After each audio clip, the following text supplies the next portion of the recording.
ایک طرف وہ عمل ہے جو سنت مؤکدہ ہے، ایک طرف کیا ہے سنت، اور ایک طرف ایک مستحب عمل ہے، تو دونوں میں سے زیادہ درجہ کس کا ہے؟ آپ بول دیں ذرا جی، سنت مؤکدہ۔ ماشاءاللہ سمجھدار لوگ تشریف فرما ہیں، تھوڑا مزید اونچی آواز سے بول دیں تاکہ سب کے کانوں میں آواز جائے، میری پتہ نہیں جائے یا نہ جائے، تو ہڈی تے جائے گی نا، کہ ایک طرف ہے سنت مؤکدہ اور ایک طرف ہے مستحب، تو مستحب سے بھی زیادہ درجہ سنت مؤکدہ کا ہے، مستحب سے بھی زیادہ درجہ سنت مؤکدہ کا ہے۔ ساڑھے بہت سارے احباب مسلمان بھائی وہ نا جس ٹائم ذی الحج دا چند طلوع ہوتا ہے نا، ذی الحج دا، تو وہ کہتے ہیں بھائی ہن اسی وال نہیں کٹانے، ناخن بھی نہیں کٹنے، کیونکہ ذی الحج دا چند چڑھ گیا تے اسی قربانی دینی ہے، تے قربانی دین والے واسطے بڑا ضروری ہے کہ وہ وال بھی نہ کٹائے تے ناخن بھی نہ کٹے۔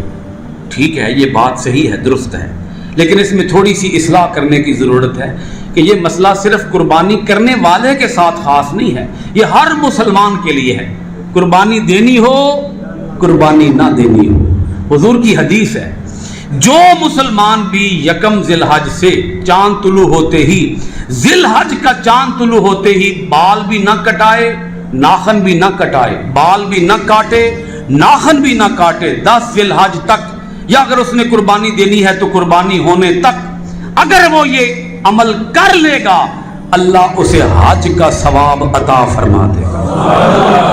بال نہ کاٹنا اور ناخن نہ کاٹنا، یہ عمل میں عرض کر رہا ہوں یہ مستحب ہے، نہ فرض ہے نہ واجب، ایک مستحب عمل ہے، ثواب ہے، کرنے والے کو ثواب ملے گا، نہ کرنے والے کو گناہ کوئی نہیں ملے گا، کرنے والے کو بول دیں اللہ تعالیٰ آپ کو خوش رکھے، کرنے والے کو کیا ملے گا؟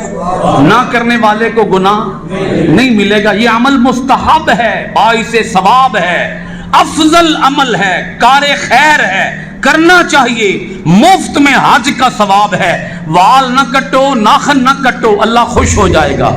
بھئی تو چلو حج تے نہیں کیتا، حاجیاں آلہ رنگ تے بنا لیا نا، کیڑا رنگ بولو، کیونکہ اصل میں یہ کام ہے حاجیوں کا، وہ حاجی لوگ وہاں کرتے ہیں مکہ شریف کے اندر، جب وہ احرام باندھ لیتے ہیں تو احرام کی کچھ پابندیاں ہیں، یہ 2 پابندیاں احرام کی ہیں، یہ دونوں پابندیاں یہاں بھی تمام مسلمانوں کے لیے بھی مستحب کے طور پر انہیں بھی دے دی، تم بھی کر لو، حج کا ثواب مفت میں مل جائے گا۔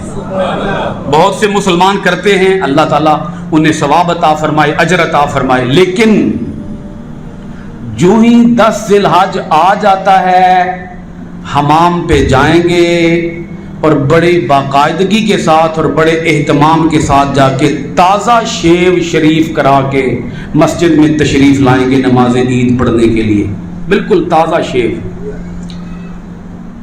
اب مجھے بتائیں، وال نہ کٹانا ایک ہی سی بلا مستحب، تے داڑھی رکھنا ایک ہی سی سنت مؤکدہ، مستحب کام کر لیا ہے، سنت مؤکدہ چھوڑ دی۔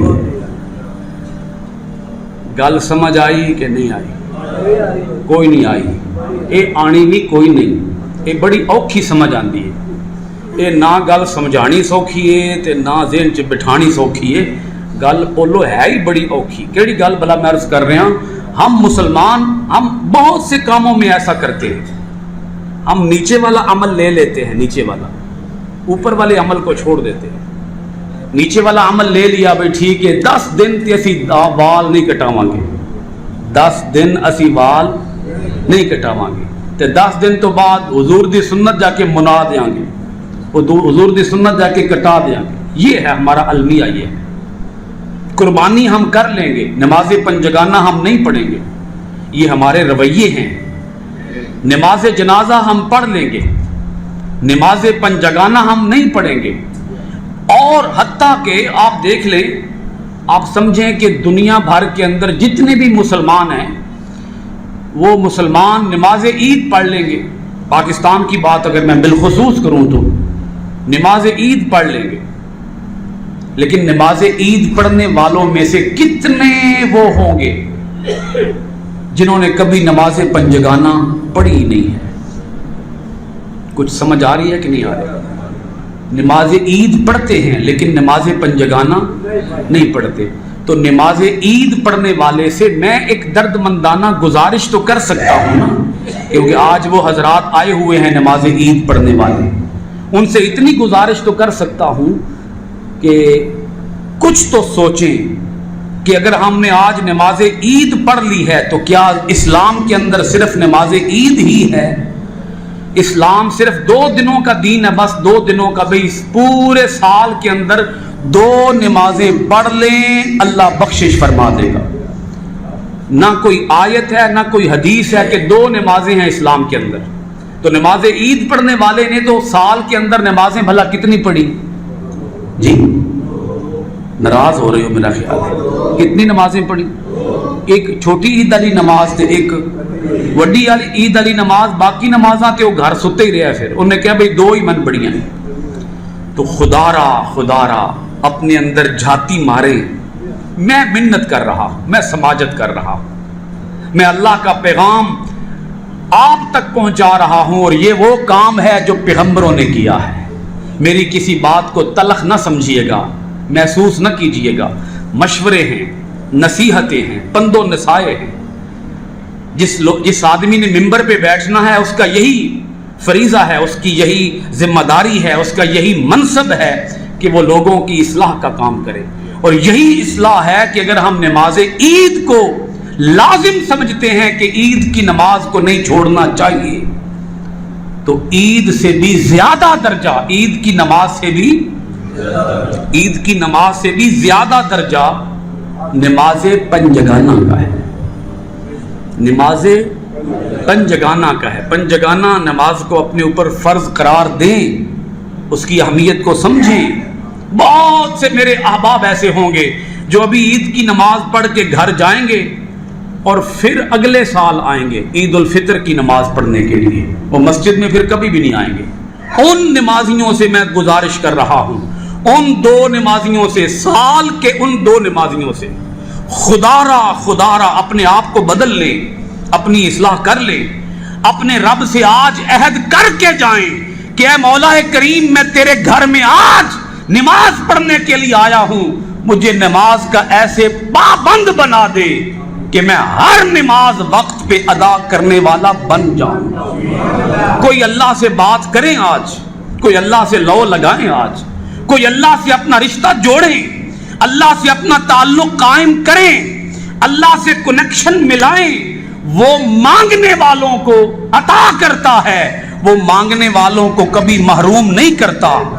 اللہ سے صرف دولت نہ مانگیں اس سے دولت، وہی دولت دیتا ہے. مانگیں اللہ سے، دنیا مانگیں، دنیا اللہ ہی دیتا ہے، اللہ ہی دنیا دیتا ہے. اللہ کے سوا بولو کوئی دنیا نہیں دے سکتا.